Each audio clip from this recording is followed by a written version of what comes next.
récolte a lieu, juste à temps pour cueillir le crocus sativus, à l'aube de son épanouissement.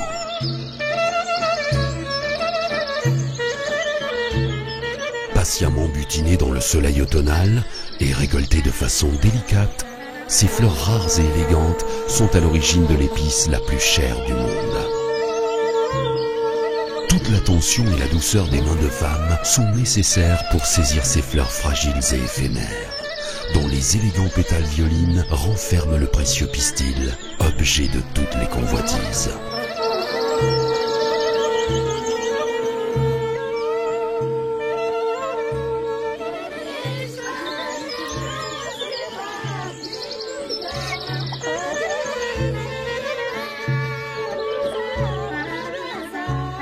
Le temps lui est compté, d'autant plus que sa floraison s'étale sur une poignée de semaines seulement.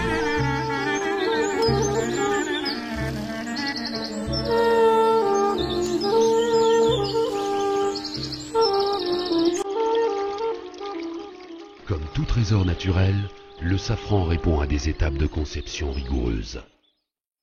Après la récolte, place à l'émondage, qui consiste à dévêtir les fleurs une par une avec le plus grand soin. Seule l'extrémité teintée de rouge contient l'arôme et confère au safran sa valeur.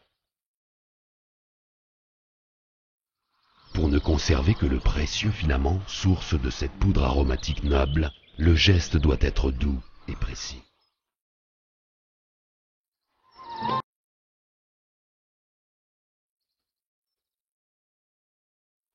Quelques grammes de cette fameuse épice représentent de grandes quantités de fleurs, mais aussi des journées d'un patient ouvrage réalisé avec la plus grande virtuosité pour extraire du cœur de la fleur le substantifique or rouge.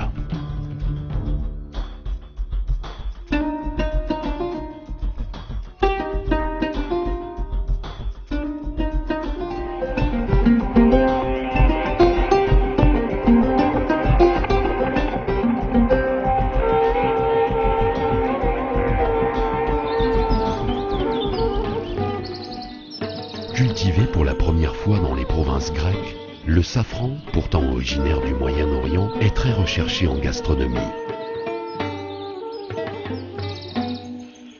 Il est utilisé dans nombre de recettes et s'achète pour cela à prix d'or.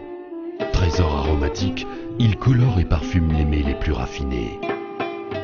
Son goût unique, fait d'arômes de cèdre, de poivre et de notes florales, lui vaut le titre de roi des épices. Ce souverain a trouvé une place de choix dans un royaume où l'hospitalité, la gastronomie et la nature règnent en maître absolu.